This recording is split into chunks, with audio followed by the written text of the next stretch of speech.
नमस्कार। मैं doctor Hemant Sharma, MD physician, online consultant. आज आपको जॉइंटिस के बारे में बताने जा रहा हूँ और इसका इलाज भी बताऊंगा, इसके कारण बताऊंगा और इसको कैसे पहचाने, वो सारी चीजें हम बात करेंगे। पर अगर आपको भी जॉइंटिस है और ट्रीटमेंट चाहिए तो ऑनलाइन अपॉइंटमेंट के लिए आप व्हाट्सअप नंबर मेरा डिस्क्रिप्शन में रहेगा, उस पर जाके अपॉइंटमेंट बुक करें। ठीक है, तो स्टार्ट करते हैं। कृपया कॉल नहीं करें, मैं हर बार एक ही रिक्वेस्ट करता हूँ।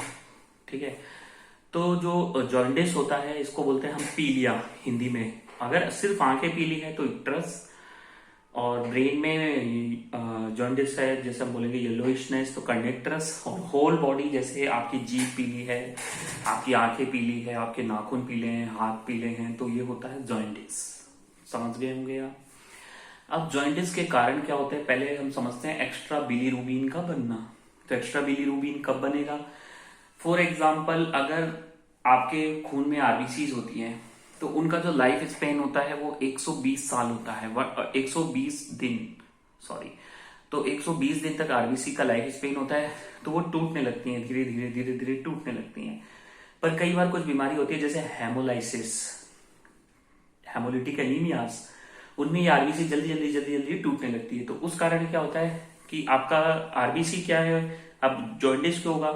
तो जब आरबीसी टूटेगी तो वो कन्वर्ट होता है, उसमें से आयरन निकल जाता है, प्रोटीन ग्लोबिन निकल जाता है और बिलीवर्डिन बन जाता है।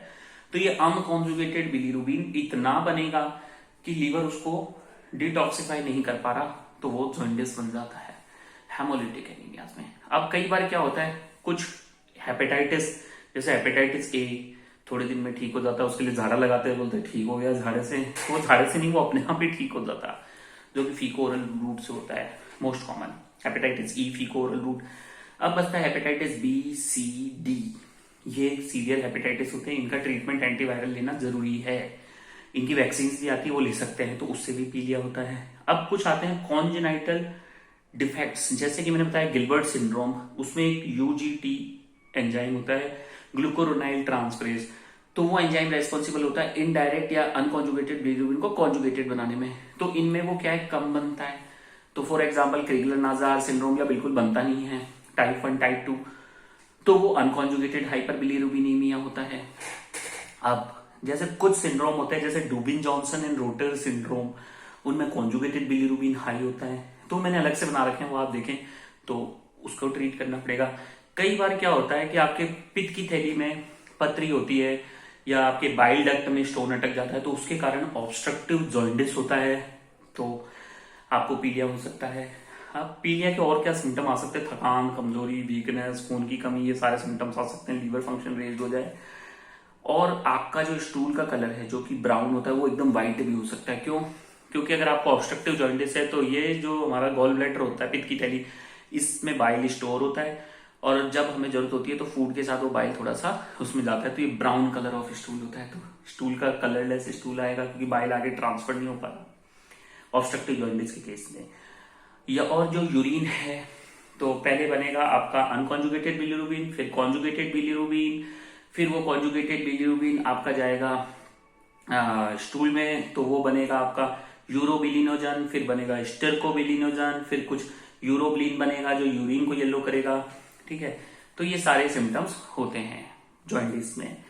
अब बात करते हैं जॉइंटिस के टेस्ट क्या क्या करें। तो भाई सीबीसी करके देखो, कोई एनीमिया, खून की कमी तो नहीं है, हेमोलिटिक एनीमिया तो नहीं है, peripheral blood film, iron profile हम करके देख सकते हैं।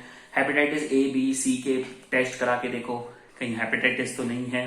ठीक है, उसके अलावा आपको अगर लगता है कॉन्जेनाइटल हिस्ट्री है, गिलबर्ट सिंड्रोम, डूबिन जॉनसन का, तो उनके अलग से टेस्ट कराने पड़ेंगे। तो ये सारे, और सोनोग्राफी हम करके देख सकते हैं। ठीक है, तो सोनोग्राफी में रूल आउट कर सकते हैं। कई बार प्राइमरी बिलियरी कोलेंजाइटिस की वजह से भी जॉइंटिस होता है, primary biliary sclerosis, sclerosing cholangitis, तो इनकी वजह से जॉइंटिस होता है। कई बार अल्सरेटिव कोलाइटिस की वजह से ये कॉम्प्लिकेशंस हो जाते हैं। तो always always treat the cause. कई बार दारू पीने से हो जाता है, कई बार फैटी लीवर से हेपेटाइटिस होता है, जॉइंटिस होता है। तो ये सारे सिम्टम्स है, कैंसर की वजह से भी होता है, लिवर सिरोसिस की वजह से भी होता है। तो डायग्नोसिस मैंने आपको बता दिया कैसे करना है, सीटी कर सकते हैं, एमआरसीपी कर सकते हैं। और अब ट्रीटमेंट की बात करते हैं, तो ट्रीटमेंट में जो बेस्ट है वो है डाइट। पहले तो डाइट सीख लो, आपकी जो बीमारी है, जो कारण है उसको समझ लो, और फिर ट्रीटमेंट में हम क्या करेंगे, ट्रीट द कॉज।